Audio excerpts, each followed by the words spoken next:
Welcome to Misunderstood, a show for all you culturally and politically misunderstood ladies and gents. We are your hosts. I'm Kat. And I'm Nat. And today we're going to tackle critical race theory following the passing of the second reading of Bill 67 in Ontario and discuss how critical race theory and queer theory are intertwined.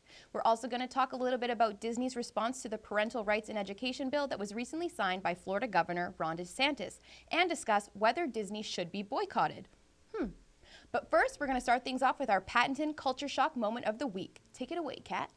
So this week, Justin Trudeau put out a really fun video. He's still trying to encourage everyone to get vaccinated. Let's just watch the video. It's very brief. It's a clip from a video we're not going to watch because we don't need to hear him. No. But take a look at this and we'll talk about it. Getting that shot really was an amazing feeling. It hits you. It hits you, man. It's like a rush, man. dude. Like, he is trying to convince people to get vaccinated by pretending it's like a rush. Like, especially after 2 years of this, okay? Like, it was supposed to be 2 shots. Now it's going to be 4. It's like endless shots. Like, come on. The campaigning needs to end, Trudeau. People have already decided. We're done with the vaccine, Trudeau. And, like, what are we, 14-year-olds trying to get our first high? Oh, it gives you a rush, man. Oh, it's like so good. It feels so good. It's like, it gives you a rush because you're clearly... You're deranged. You're unhinged. Yeah. Is that defamation for me to say he's unhinged? I don't know, but we'll find out. I'm saying it. Yeah, we're owning it. Anyway, so that we don't need to spend any more time shocked. on that man. Yeah. He is egregious. But I think takeaway is just don't listen to him when don't listen to anyone who goes like this. Yeah. Or like takeaway for me is like don't get a medical procedure just because the prime minister says it's like crazy, man. like nailed it. Yeah. All right. So now we're going to talk about critical race theory. So as some of you may know, Bill 67 has recently passed its second reading in the Ontario legislature. It was originally introduced by an NDP MPP. So that's a mouthful. Yeah, and apparently the only MPP who voted against it was Belinda Carvalhos. So that's nice. There's one good one, guys, in our... Is this the bill that Rick Nichols said that he voted for because he didn't know what it was about? And exactly. It's like, yeah, he didn't know what critical race theory was. Right. And I think actually a lot of people don't. So we're not gonna spend too much time on this topic because we're dipping the toe. Yeah, we're dipping a toe. Exactly. It's a big topic. Trickles into what we really want to talk about. But yeah. Let's define it. So, okay, well, let's define it. And I watched, as a prep for this, I watched your interview with Samuel Say, which I was actually very informative. And he's very well spoken. Yeah, he really is. Did I write down what he says it was? No, I did not. However, I something that I liked about this is he said something about how equality used to mean like getting rid of inequality, but now it's like creating more inequality so past inequality can only be solved by like future inequality or something. It's like reverse. I hate to use that word, but like reverse racism almost. Like you want the oppressor to be oppressed now. Yeah, exactly. Basically. And it's like I thought I knew what racism was, which is like these people are here and these people are here and that's bad. But now we're like, okay, this is good though? Yeah. Like just completely flipping that dynamic? Like, exactly, that we're supposed to even things out. So that was... Yeah, that's a great takeaway. So I guess maybe just some historical context. So critical race theory was founded by a Harvard law professor named Derek Bell in the 70s, right after the civil rights movement. So one of the things I took away from, so Samuel Say is a blogger at slowtowrite.com, and this is kind of his shtick. But one of the things he said was like, basically they don't want Martin Luther King Jr.'s dream, they want Karl Marx's dream, which is interesting because I don't think a lot of people make the connection between critical race theory and Marxism. Yes, and there's a very, very like tight it's basically relationship like there. The ideological offspring. Yeah, basically. you just change like one word, which I guess would be like financial inequity with like racial inequity. Right. It's like basically the exactly, same. Yeah. They just copy and paste the whole theory. Yeah, and I guess basically what these people believe is that literally all of our institutions are systemically racist, and they believe white people are naturally or socially inclined to maintain their oppressive power and privilege. So basically, I don't know if I'm correct in saying this, but I kind of thought Martin Luther King Jr.'s dream was to kind of make us colorblind in a way. Like we were all equal. I don't see your skin color. I see your character, right? Like he wanted you to be judged by the contents of your character. Wasn't Martin Luther King Day recently, like in the last couple think months? so, yeah. And I remember people saying like, we need to drop this. It's like, okay. The man who like the whole concept of like being judged by the content of your character, not by the color of your skin. People are like, oh, that's so outdated. Like we need to drop that. And it's like, woo! Whoa! So that's interesting. He is rolling around in his grave right now. But basically, now they're trying to, I think they've already been teaching this in schools, but now they're trying to legislate it. So essentially, if you're like a kid and you are assumed to be racist because of your subconscious or whatever, you can be punished. And then, of course, we've talked about this on the show before, how institutions have started to implement these. I'm waving my hands like Justin Trudeau, don't trust me. But she is highly suspect. Yeah. Institutions have started to implement these sort of programs too, where people learn about their white privilege and stuff.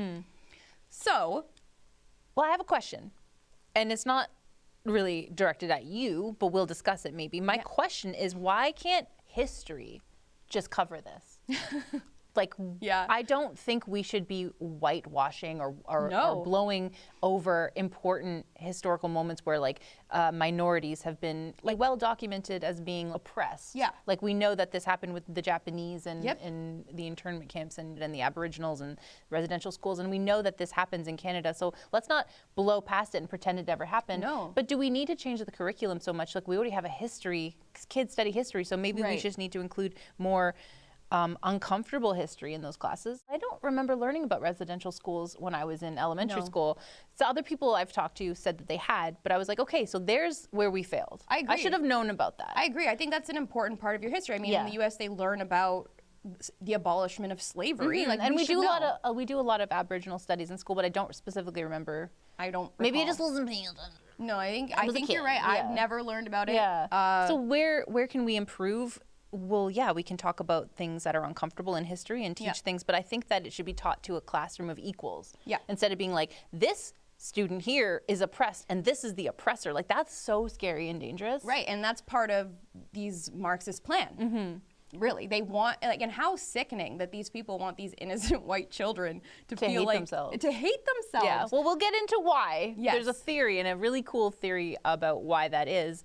But if you were to look at it from a perspective of a parent who doesn't actually think like going down the rabbit hole with the tinfoil hat theory, where you're like, I want my child to learn about oppression. Say my kid's white, and I want them to learn about oppression. Like, I remember my dad explaining to me, I was so young, but I remember him explaining like, oh, like, some people think people with different skin color are less than them. Right. And I was like, and he's like, this concept is called racism. I remember that conversation, and I was like, that's crazy. Yeah, but the thing that I've taken away from that is you had to be taught. Yeah. Like you're learning that other people hate. You don't have that inherent in you. No, I had to be taught like, oh, I didn't realize like skin color could determine how people treat each other. I was like, that's interesting. And also the conversation wasn't, Catherine, you 5-year-old kid are an oppressor. How does my skin tone make me an oppressor? It doesn't. It's terrifying to think that we're teaching children that. Especially like it's because obviously critical race theory is now seeping into the church and Christian establishments, and like how can you justify that biblically? Like you are like fearfully and wonderfully made. You think when you go to heaven, God's going to be like, "You're white." I don't think so, buddy. Get out of here, you white people, you're allowed toxic in. whitey. Exactly. It doesn't make any sense. That's completely unbiblical. So the fact that any Christian organization or church or Christian in general is embracing this is like completely ridiculous. And I just, it's evil. It's completely evil. It's straight up evil. Yeah. Especially when we, discuss why this would be happening, because like you can say, okay, well, we want kids to learn about oppression and racism. Okay, but my dad taught me that in 5 seconds, and I was like, oh wow. And I'm not going to be racist. Yeah, like that could hurt people. Yeah. Like, not that I had the inclination, but it's like if I see that, like, stand up for, like, it happens. You see kids making racist jokes sometimes when you're really young, and it's like, that's wrong. Like, don't engage in that behavior. Like, it doesn't really, as we evolve as a species, like, why do we need to keep devolving back to like, oh, my skin tone is this, so therefore I am greater or lesser than you because of your pigment? It's so stupid. And wasn't it, I think it was Denzel Washington, and if it's not Denzel, I'm so sorry, Denzel, you don't deserve this, but he was, I think it was him or someone else, I don't know, who basically said, like, the best way to end racism is to stop talking about it. It was. Was it Morgan Freeman? It was Morgan Freeman. Okay, they're both so great. Yeah. I just can't. Yeah. Sorry. Yeah. They're like the two greatest. I actors. remember that scene. And that's another thing, though. Samuel Say's mentioned this before on his blog, how he gets death threats. He doesn't get death threats for talking about abortion and like advocating against abortion, but he gets more death threats about speaking out about critical race theory. And he is a black man from Ghana. Like, how does this make sense? No, he's a bigot. He doesn't know what he's talking about. He doesn't know Clearly, what he's talking about. He has no idea. about. And I think my biggest takeaway from this is that, and this is kind of something he talks about a lot too, is that anti-racists and white supremacists both agree that your skin color is the most important thing about you. And like, that's just completely not true. There's a really, really funny sketch. I forget the comedian's name, Ryan Long. Oh, yeah. And it's woke versus racist. And they have, it's like one guy's wearing a t-shirt that says racist and one guy's wearing a t-shirt that says woke. And they're like, I believe that the most important thing about me is my skin tone. And they're like, yeah, I agree. And it's like, so crazy. Same thing. It's like, it's not the most important thing about you. Yeah. I think it's a beautiful thing that God created us to It's like your be eye different. color. Yeah, it's a beautiful thing that we should celebrate. We should celebrate God's creation, but we are all made in the image of God. Which means that, like, What color is God? Exactly. Exactly, though. Like, it just doesn't matter. We're all his children, everyone. Just freaking calm down. I found this really troubling quote from this True North article that was, you sent me. It says, meanwhile, proponents of critical race theory in Canada hold the belief that treating everybody equally is actually racist, and one must actively work to rid oneself and others of inherent racism. So what? I have no idea what racism is. I thought it was this, and now it's this, and that's a great point, because if everything is racist and everyone is racist, does that mean that it doesn't actually exist then? Like, how do you, like, it's just like this, like, weird cyclical thing. It's like postmodernism, It like, makes no sense. so meta. Like, it's like so meta. postmodern that you're like, nothing is real and everything is racism. It's like, it doesn't make sense. and also it's funny, the COVID pandemic has really highlighted this, that we, on one hand, woke people are saying the institutions, specifically the justice system, are inherently racist, systematically racist, or systemically. I never know think you which. should use both. Whatever. Yeah. I'm using either. But at the same time, we should completely trust the system, the government, the justice system, to handle our health affairs. If I'm getting ticketed for not being masked, like, we should completely hand ourselves over to the racist justice system. That's a great what? point. Well, it's the same within Hollywood. Like, so Hollywood always complains about, like, diversity. They need to be more diverse. It's like, but Hollywood is Hollywood. So what are you guys doing? Like, you are Hollywood. You are in charge of these decisions. So it's your fault. So stop Matthew putting McConaughey. Yeah, No, stop it's not putting yours. Matthew McConaughey and friggin' Jennifer Lawrence in a movie. Like, put someone else. Right. Like, it's your Like, the problem. it's literally the grandchildren of old Hollywood people that are still in the same groups, like the Gyllenhaals. Yeah. Like, their parents were something. Yeah, same with Dakota Johnson. All of them. So much nepotism, and it's like, well, you guys are the problem. Like, if you know what? Kirsten Dunst and Leonardo DiCaprio, like, they're all offspring of creepy Hollywood people. It's like, stop putting your grandkids in the movies. Yeah. Gosh, I feel like an old person, but my God. So cancel Hollywood. But yes, we've said it before. let's talk about why critical race theory and queer theory or gender ideology are intertwined, maybe. Yes. So we talk about the Twitter thread? Yeah, let's do it. The great Twitter thread. The great Twitter thread. So I don't even know who this guy is. Yeah, so, so he Where did I know? He is a podcaster, and his podcast is called, I'm guessing it's a Christian podcast. So his name is Josh Dawes, and he's the host of The Great Awakening. Well, thank you for doing that. Yeah, no research. problem. Okay, I got it. So do you want to, so we'll link to the tweet. Oh, here's the meme that got it all started. Right, because this was shared, I guess, last week, and a lot of people Can you were... scroll down a tiny bit? I just want to see what's... Yeah, so the don't make me tap on the sign is, it's not rocket science, guys. They're just evil and want to diddle kids. Oh, gosh. So this Twitter thread is saying, basically, no, like, woke leftists who are talking about gender theory with your kids don't necessarily want to diddle your children. And I was like, are you sure? Yeah. But then I looked into it. I actually, like, it's kind of creepy, but I Googled, like, percentage of humans that are pedophiles. And it's quite low. Okay, Like, it's that's really good. hard. That's like, a good sign. The thing was saying, like, it's really, really, really hard to, calculate this number because people don't admit to being pedophiles. Of course, yeah. But they estimate it's about 2% of the population. 2% too many. Yeah, but exactly. Glad they're the minority. Exactly. So the fact that like all of these people, they're probably not all pedophiles. No. So why are they so obsessed with talking to kids about sex and gender? Because we know that the Don't Say Gay bill, which is that's just what people call it, but it's actually the Parental Rights and Education bill. Exactly, yeah. It only pertains to children from kindergarten to grade 3. So Yes. those are young children. So why are people so upset that they're not allowed to talk to young children about their gender, They their being sexuality, teachers. Yeah. they being teachers? Yeah. Yeah. Why are they so upset about this if probably they're not actually trying to diddle children?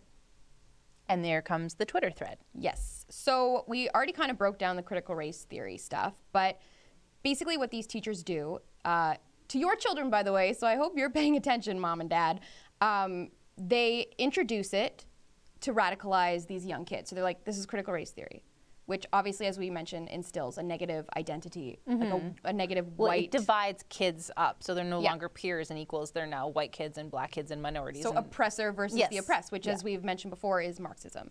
So, and we've actually already talked about the implication of this on the show, because remember that that Substack of the girl who detransitioned. Yes. So yes. we've already kind of touched on this, but Yeah. basically, once critical race theory, which was something that she was kind of exposed to in a weird way on her Tumblr. Yeah. Yeah, exactly. It kind of makes these white kids be like, well, I have a negative self-identity, so how do I get out of this? How do I get out of being the oppressor? So then Enter queer studies, gender Woo! studies. Yeah, or gender ideology or whatever. It's typically coined as queer theory. Queerthy. Query, Query. which is already a word. We're trademarking that, though. Yeah, so So now they give you an opportunity to no longer be the white cis het female who's the oppressor, but now you can be like, well, I'm non-binary. Yeah. I'm queer, which I'm apparent- trans. I'm trans now. So Which, so of you course. go from being an oppressor to back to a friendly victim. Right. And now you're in the club and people don't hate you and you don't have to hate yourself anymore. and of course they want to get them young, these Yeah. teachers, these Well, because young minds are so educators. impressionable and so Exactly. valuable.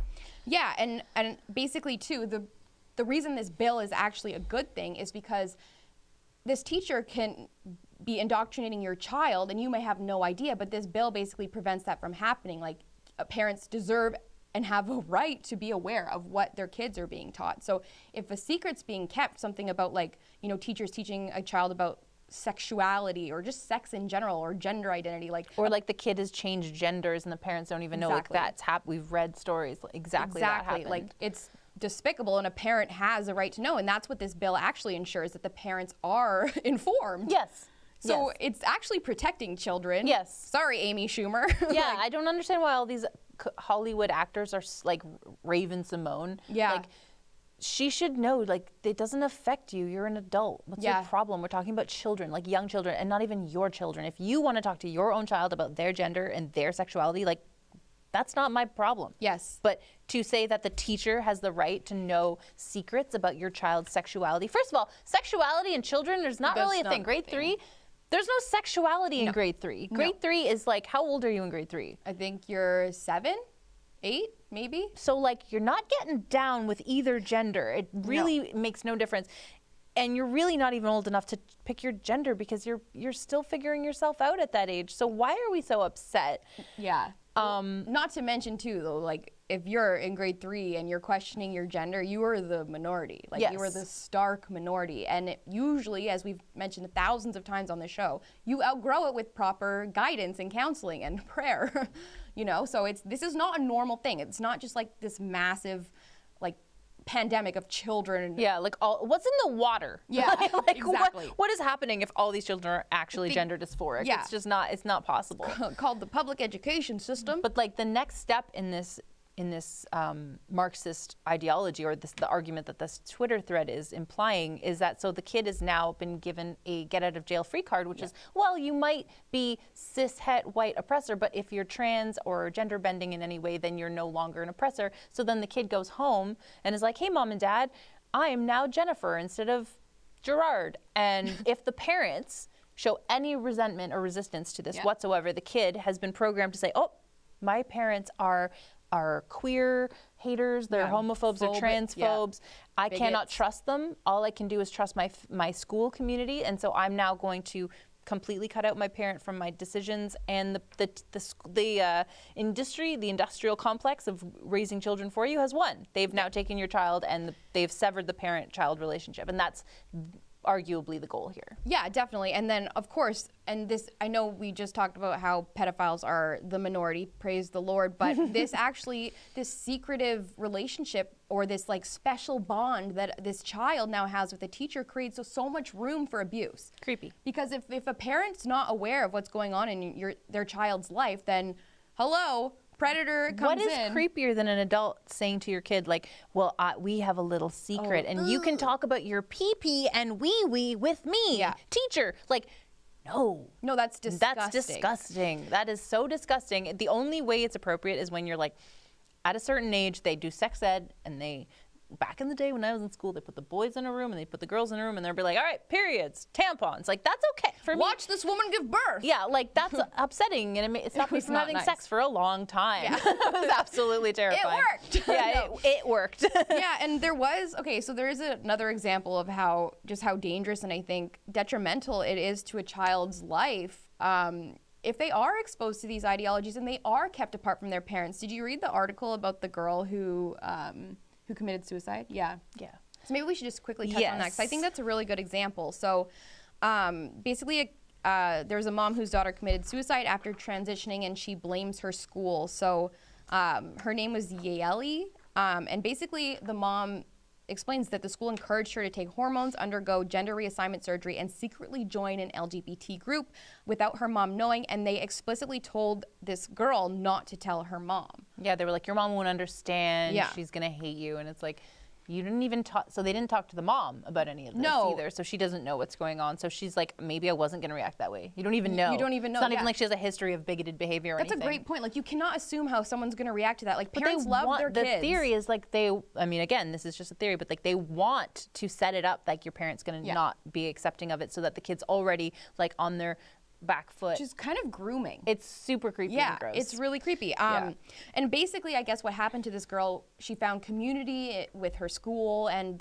she had like older kids at school who kind of gave her like a walkthrough on how to become a foster kid so she could separate from her mom and get her surgery.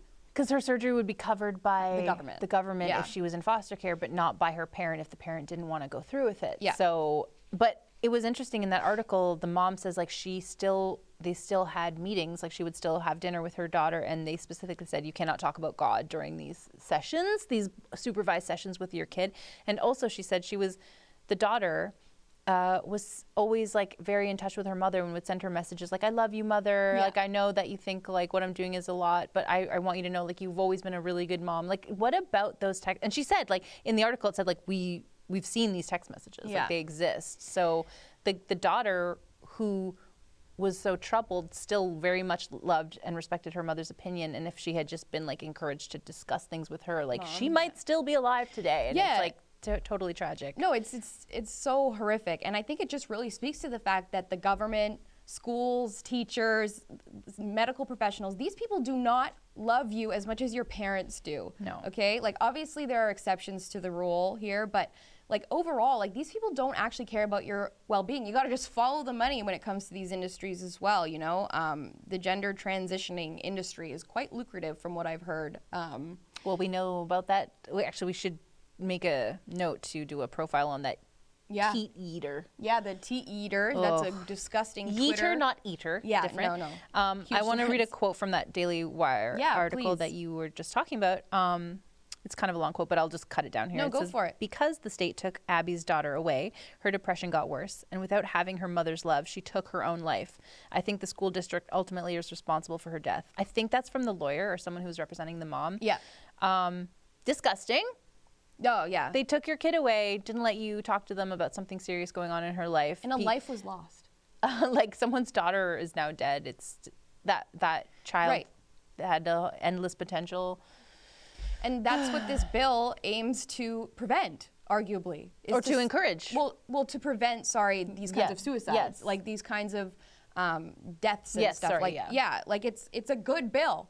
okay? So anyone who is in opposition to it, it makes you look like a creep. Yeah, and it also makes you look like you're not educated, because if you just took the time to like look up the bill, you'd say, oh, it's only talking about like little tiny kids, and it's trying to give them the option of having their parent involved in what's going on in the classroom, and for teachers not to be like, hey, me and my gay lover who are gender bending like that one teacher that was like, oh, I can't talk about my kayaking trips on the week. You can. Yeah. You just don't say that you boinked your boyfriend. Yeah, or exactly. whatever. Like no one needs to hear it, and it goes for straight people too. Yeah, but that's no the one thing. cares about your personal life. You can be like, oh, I went kayaking. We saw a moose. Yeah. That's great. That's cool. Not we boned on a rock. Yeah, and then we Like, saw a moose. yeah, like I who don't cares? need to know. Just skip all that part. No one cares. You can still be like, oh, how was your Christmas, Mr. Whatever? It was wonderful. My family did this. That's no one needs to. My family consists of a Zer, a Zim, a Zay. Like no one cares. No, and for like a long time, we haven't been talking about these things in the classroom, and I think it's worked out all right for most of us, okay? Like, look at us. We're pretty normal. Debatable. Should we talk a little bit about Disney's reaction to all of this? Yes. Oh, there's one more. There was that Substack article that's very similar to the Daily Wire thing, and I just want to read one quote from it. Yeah, I actually wrote like 17 quotes, but I'm going to pick my favorite. Yeah, pick your fave. Okay. So I was wondering, like, why would people be drawn to this gender, like other than the fact that you can become from an oppressor to the oppressed, which is apparently in vogue now. Yeah. There was an interesting quote here from the Substack article, which was written by a similar situation. It was a mother, her daughter hasn't died, but her daughter was being groomed basically by a therapist. Oh. And she said, like, in her first 30-minute session with the therapist, which she only found out after years because she had to ask for the transcripts because the daughter was 11. Oh. But within 30 minutes of this therapist meeting this girl, she had diagnosed her with gender dysphoria and started calling her him. Oh. And so the mother would have sessions with the therapist, and she would say, how is it going? Like, what's going on with whatever her name is? And the therapist would say, what do you think is going on? Like, she never gave her any indication whatsoever. And then finally, when the mother finds out, like, her daughter's getting more and more reclusive and depressed, and she finally gets hold of these documents that say, like, what happened in the therapy sessions, and she's like, wow, you diagnosed my kid within 30 minutes of meeting her, where I was her mother her whole life. Yeah. Anyway, so that's the backup. I think the mom would know. You'd think. Her kid. So this quote is like kind of on like, why would this kid even want to go down that road? Yeah. And it opened my eyes a little bit. It said, misery and self-righteous indignation were the price of admission into their social group, and my daughter desperately wanted to be part of a social group. So this mother talked about how she had 2 boys and a girl, and they grew up in a neighborhood with mostly young boys. So her daughter always kind of had like a weird relationship with other girls. Like she just didn't have a lot of girlfriends, so she had a hard time like breaking into female circles. Yeah. And she was a tomboy. Exactly. Yeah. So then this gender ideology thing gave her an excuse to be like, oh yeah, I hate myself too. Like I'm awkward. Like, oh, it's probably because you're like us and we're actually boys. And it's like, girls are so susceptible to peer contagion. Yeah, for sure. Crazy. Being a tween is hard. I once got glasses because my friend got glasses. Yeah, and I went to the doctor. I was like, yeah, I can't see anything. I need glasses. Yeah. But I did not. No, 1,000%. Like that's peer contagion is serious. No, you're absolutely correct. I think most young women can relate to that. And now I can't see. Now she can't see, but you know what? It's all right. Still better than being sterilized. Still better, but yeah, it's crazy how these people, though, these medical professionals, these teachers are who are in a position of trust, you'd think, are preying on innocent lives. And I just think, like, it's satanic. Like, full stop. Like, I actually think this gender confusion is so satanic, and, like, adults are supposed to be looking out for kids. We're not supposed to be confusing them. Like, they're confused enough. Life is already confusing. They don't know anything about anything. They don't understand. Most of them have been locked away for 2 years because of the pandemic. Like, adults need to, like, check themselves. Like, honestly, like, there is a really special place in hell for people who confuse a child. Yeah, like or who think that their own personal, like, story is so important to tell. Like, people need to know that I came out at 9. Like, no, they don't. Yeah. They do not need to know about my sexual journey. They do not need to know about yours. They're children. No. They need to learn how to read and math and how to, like, talk to each other and how to communicate with each other 100%. And learn history and reason. Yeah. Critical thinking. Yeah. Critical thinking is probably the biggest gift you can give your kid. Yeah. Okay? Yeah. Not an Xbox. Unless they want that too. Well, that's kind of fun. Yeah, they're fun.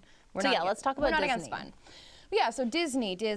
Everyone knows about Disney. Everybody loves Disney. Okay, so basically, originally, Disney, the CEO, Bob Chapek, actually refused to let Disney take a stance after the Florida bill passed, which is fair because Disney should just be about Disney. Yeah, Mickey ears and funnel cakes. Yeah, you know, the good stuff. But of course, as with most corporations in Western culture, he caved. He bent a knee to the minority, by the way, the mob, which is always the minority. Like, it's never... Well, they're loud. They're just real loud. Yeah, so basically, he bent a knee and he launched a task force and listening tour and promised to use Disney's market power to oppose similar laws. And he donated $5 million of the company's money to an activist group that refused the donation until the company took meaningful action on the Florida bill. Since when is it Disney's job to do anything about legislation? I know. It's just because Disney World is in Florida, and they're like, what do you want? Like, do you want them to move Disney World? That's not going to happen. No. That's not happening. There are like roads and dedicated like transit services that are built there. Yeah. Like there are buildings with water slides there. Yeah, there are. They're not moving that. And they're fun. So yeah, come up with another ask. It just kind of speaks to the fact, though, that like if you give the mob an inch, like they will take them out. Yeah. Like, where's it going to stop now? And we've already seen, actually, that it is already a slippery slope with the direction Disney's headed, and we'll talk about that a little bit more. But like, it's just interesting, like what, like we shouldn't want Disney, who like literally caters to children, to let far left progressive dictate how the companies run. Like, these people are kind of creepy. They're super creepy, and they're being so overt about it. Yeah. Did you see that? I forget which article it was in, but it was LaToya Revenue. She's an executive there. I looked at her IMDb page, and she pretty much exclusively works on children's shows. Okay. And it's weird because she was like, yeah, like our not so secret gay agenda, like she said on a company Zoom call or something. And it's like, you could joke about that if you were working for Netflix and you're making adult content. Sure. Like I would probably roll my eyes at it. Yeah. Because it's like overrepresentative or whatever. But whatever, who cares? Like adults, do your thing. But you're like, I specifically work on children's shows and we have a very poignant gay agenda. Like that's messed up. And this is gonna probably get me into trouble, but we love getting into trouble on this show. But why does there need to be a gay agenda at all? Like, why do we need to pander to the 5-ish% of the population? You got gay marriage. Like, you're pretty, like, you can go into any establishment you want if you're gay. No one cares. I don't care if you're gay. Live your life. Just don't, like don't try to push anything on anyone else, and we won't try to push anything on you. Like, I don't get it. Like, yeah, it's just like, this, I don't have a hetero agenda. No, me either. Like I'm not trying care. to hetero people. No, because it's a weird thing to do. It's a weird thing to push. Like, why do you have a gay agenda at all? We need to play this Raven Yeah, we Simone should play clip. this Raven Can we Simone. play this? Because Yeah. it's so funny. Just her face and how, like, okay, we'll just play it. Yeah. Let her. I'm going to say this, and this is my thing. If there's a don't say gay bill, there should be a don't say straight bill. Because it's not fair, and there are multiple kinds of humans in this world, and you are ruining the psyche, the confidence of so many young children because you are discrediting their parents, the people they love, the people that raise them, the people that teach them the manners when they walk into that schoolroom. So it's not just don't say gay, it's like don't talk about gender ideology and sexuality with kids. No, so yes, fair. they do have a don't say straight bill. If you're talking to 3-year-olds, frig. You just don't. Yeah, exactly. She doesn't even know anything. Well, like she gets the mic drop moment. Like I know, lady. And it's funny because like Raven, I thought you were psychic. Like you would have known what the bill was actually about. Like come on. as a black lesbian millionaire. Yeah. She should not be like, there is no representation. No one's talking about. It's like, lady, like you have multiple shows and series on Disney. Like you're fine. Yeah. Do you not feel represented? I don't get it. I don't get why celebrities are being so strangely. It's actually the in vogue thing. I guess so. I'm sure it's partially pressure, but I think also like a lot of them do seem to have a bit of a. They go along with this Marxist agenda. So I don't know. I probably shouldn't say this. But there is a lot of abuse in Hollywood.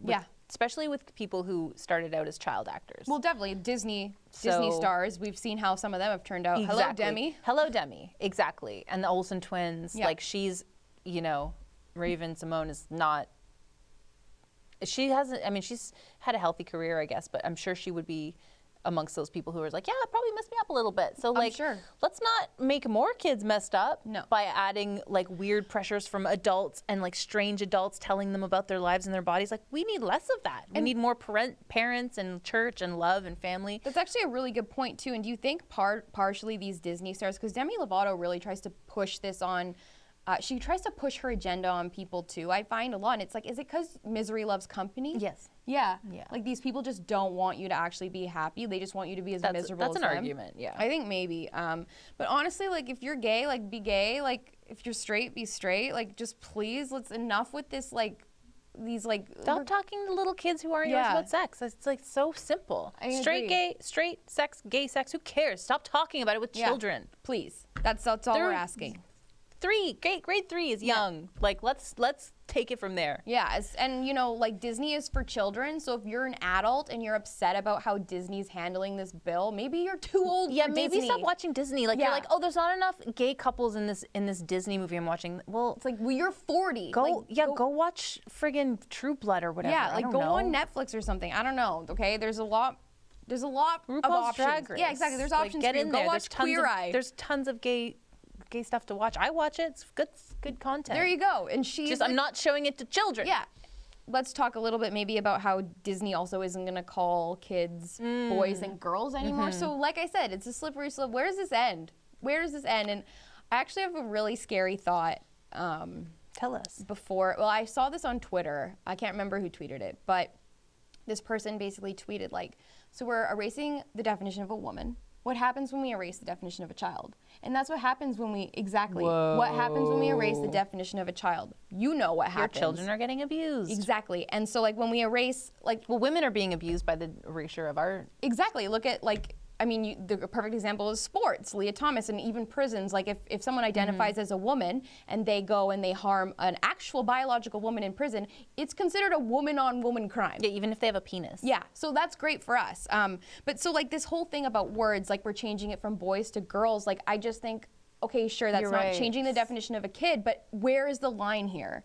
Yeah, like scary. it's literally 1984 where they have the new speak dictionary and they're always taking out words from it because the more words you have, the more opportunity there is for nuance and discussion and thinking. And if you limit the language, you limit all of that. It's just this or this. And it's like, well, human.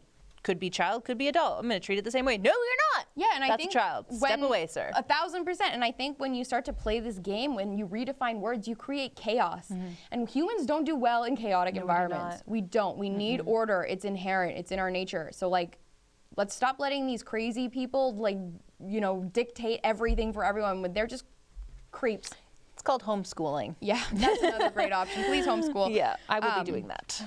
Yeah, so basically, and this kind of goes back to like what we were talking about already, but like Disney's saying that calling boys boys and girls girls isn't inclusive enough. And like for me, it's like, well, what kid at Disney is non-binary? No kid is non-binary. So like we were saying earlier, any adult who's creeped out by this probably is too old for Disney. Let's play the clip that yes, please. Our That's a great producer idea. has ready to go because she's kind of it reminds me of what you're talking about. Let's let her roll. Oh, it's an eye roll. I'm here as a mother of two queer children, actually, one transgender child and one pansexual child. Do they even have signs and for also those as a words? leader. Pansexual child. And that was the thing that really got me. So this because lady I have is heard like so much loving from so many of that my she colleagues has two over the queer course of the children last to couple whip weeks. out at this opportunity open to forums and what through make her seem emails like a and phone better conversations CEO. Isn't this like a statistical anomaly though? Yeah, to have two like, kids who are like, I know, and when queer she and says trans? child, are you talking like 20-year-old child? Yeah. Like my mom still refers to me as a child? I hope that's the case. I really hope, because it's like if you're talking about an actual... Well, then it seems like you're pushing an agenda on your children. Yeah, like what are the odds? Exactly. People do like Tegan and Sarah, right? Sure. They were two lesbian sisters, right? Yeah, I'm pretty I sure. think so. I don't know, but I'm pretty sure. So it can happen. Yeah, it's not normal. Yeah, it's a not statistical frequent. anomaly. Yeah. And fine, you love your kids no matter what. And I'm just wondering, like, I wonder how old those kids are. Like, is would your like to know. pansexual child of 18 or older, lady? Then sure, whatever, let them be. But like, if they're 18, like, why are you referring to them as a child and like you're a mother of these children? Like, Yeah. oh my God. Either way, it's creepy and weird. it is, and it's just like, like she's just trying to make herself, like, give herself some credit here, I guess. And Also, it's just basically though, like, it's just weird that all these adults are deciding to push all this propaganda on content for kids. Like, that's just not. And now that, I mean, obviously, like, the Twitter thread that we keep referring to is not science. It's not, it's just a theory that this random YouTuber had. But while I was reading it, my brain's eyes were opening. And I was like, oh my, because I didn't understand how it all, I was like, what is the benefit of encouraging children to be gender confused? Well, how does that benefit society? It's like, well, because then the state basically owns your kid's mind instead of the parents, and the state has one agenda, and they know it's just like Justin Trudeau said about China, their basic dictatorship allows them to make all these decisions quickly and implement things quickly. So it's like when the state owns the minds of all the children and they say, oh, we're not doing this, guys, we're not eating meat anymore. Yeah, that's another thing we need to talk about on another show. Oh my God. They're easier to control. So I think maybe we should just talk about some next steps, what parents should do, what people should do. I don't know. I actually do think it's just to boycott Disney at this point, unfortunately, which is cancel those subscriptions, guys. You can watch The Simpsons elsewhere. Yeah, I think that's one thing. I think homeschool your kids if you can. I think if you can't, pay attention to your child's life. Yeah. Ask them questions when they come home from school. Look at their homework. Stay in touch with their teachers. Yeah, do a little like, what did you learn at school today? Yeah. I think that's really important. The homework thing is interesting too, because they might be like, well, I don't know. I know someone who like got like their kid came home with a gender neutral polar bear for their French homework or something, because those two things make sense. Like it was like a drawing, and it was like for French homework or something. Oh, for gosh sakes. Anyway. Yeah, because in French, I mean, the thing is with French specifically, gender is extremely important because it's how they just turn, like you conjugate the verbs and whatever. Yeah, good luck with that, you guys. Yeah. But yeah, I think just pay attention to your kid. I think bring them to church. Yeah. You know, bring them to church, read the Bible with them, pray with them. Just pray for wisdom for them and you, okay? Like these are dark times. I do think this is a spiritual battle. Don't look at celebrities and even like people like us. Like, you shouldn't even listen to us, really. No, you should just be talking to your kid. I'm just kidding. No, it's true. No, you're right. Like, what do I know? I'm just here. We're coming up with theories, and we're trying to open people's minds so that they can discuss these things. But like, go home and talk to your family and like have those conversations, look in each other's eyes, and like don't let them just go from school to the internet, to school to the internet, because they will be messed up. They will be mushed up. Mushed up. Yeah. Well, so I think we could talk about this for like 100 years. But we will. We will. Sorry, Olivia. Next week. But okay, so everyone, that's the show. Thank you for listening to Misunderstood, which comes out on Rebel News Plus every Tuesday at 7 p.m. Eastern Time. You can also listen and watch the entire show for free on the Saturday after the episode comes out on our website, Misunderstood Show. No, RebelNews.com. RebelNews.com. I get that wrong every time. We're working out the kinks. Yeah, so the free version comes out at 2 p.m. Eastern Time on YouTube or Rumble. I'm just gonna let Nat tell it. We also have our own YouTube channel now, so it's just Misunderstood. Please subscribe. If we really, really need those subscriptions, so that we can become monetized and then demonetized. Yeah, it's like part of our 5-year plan. Yeah, and as Kat mentioned, you can listen to the show for free starting Tuesday at 7 p.m. anywhere you stream your podcast. So please, Spotify, listen. Whatever else is out there other than Spotify. Yeah, I watch it on Spotify. Listen. And please share the show with your friends, even if you don't. If you're watching this and you made it this far and you don't like it, that's fine. Why are you still here? I don't know, but please, there might be someone out there. We're trying to fight the culture war, and we need your help to do it because Canada is struggling. Okay, well that's I think the show. Yeah, follow us on socials. Yes, follow us on Instagram, Twitter, TikTok. That's all there is, I think. Okay, well we're your hosts. I'm Nat, and I'm Kat. Bye. Bye.